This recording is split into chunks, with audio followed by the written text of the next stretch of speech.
আসসালামু আলাইকুম। আর কে sports BD YouTube চ্যানেলে আপনাদেরকে স্বাগতম। জিম্বাবুয়ে সিরিজের পর বাংলাদেশ মুখোমুখি হচ্ছে অস্ট্রেলিয়ার সাথে। অস্ট্রেলিয়ার বিপক্ষে বাংলাদেশ টোটাল দুইটা টেস্ট ম্যাচ খেলবে। একটা হচ্ছে 13ই আগস্ট থেকে 17ই আগস্ট পর্যন্ত, আর একটা হচ্ছে 22শে আগস্ট থেকে 26শে আগস্ট পর্যন্ত।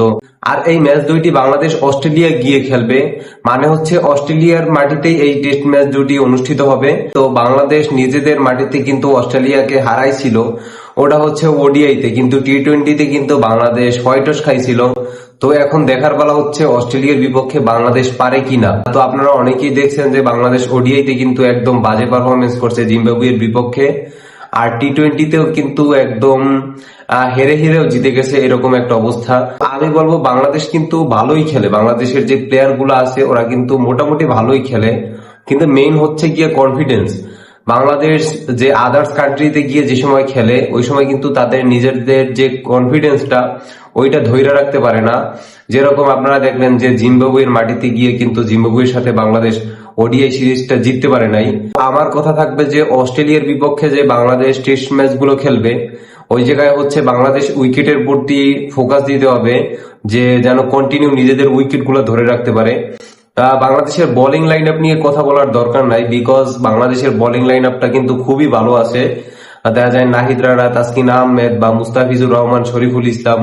আমি মনে করি যে বিশ্বের যে কোনো দলকে বাংলাদেশ বোলিং এর দিক থেকে চ্যালেঞ্জ দিতে পারবে, কিন্তু ব্যাটিং এ বাংলাদেশ একদম পিছাই আছে।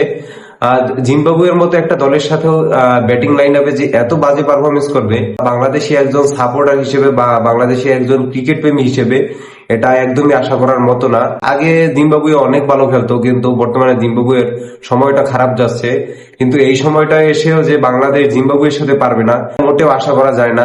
আর এদিকে যদি জিম্বাবুয়ে ভার্সেস ইন্ডিয়ার খেলাটা দেখেন, জিম্বাবুয়ে মেবি 125 রান না 130 রান এরকম সামথিং টার্গেট দিছিল, কিন্তু ইন্ডিয়া কিন্তু এটা 13 ওভারের ভিতরে ওই রানটা নিয়ে নিছে। বৈভব সূর্যবংশী 19 বলে 50 করছে, যেটা খুবই ভালো। আমি মনে করি বাংলাদেশেও ভালো প্লেয়ার আছে, কিন্তু বাংলাদেশের মেন হচ্ছে কনফিডেন্স। বাংলাদেশের যদি নিজেদের বাইরের কান্ট্রিতে গিয়ে যদি নিজেদের কনফিডেন্সটা ধরে রাখতে পারে তাহলে আশা করা যায় যে বাংলাদেশ বরাবরই একটা ভালো পারফরমেন্স করবে। তো আমি কিন্তু ক্রিকেটের কোনো বড় অ্যানালিস্ট না বা ক্রিকেটের কোনো বড় সাংবাদিক না, জাস্ট ক্রিকেটের প্রতি ভালোবাসা, ক্রিকেটের প্রতি টান, এই জন্য আর কি নিজের সংক্ষিপ্ত যে একটা বক্তব্য আছে এটা আপনাদের মাঝে শেয়ার করলাম। তো ভালো থাকবেন, সুস্থ থাকবেন, দেখা হচ্ছে পরবর্তী ভিডিওতে। ধন্যবাদ। আসসালামু আলাইকুম।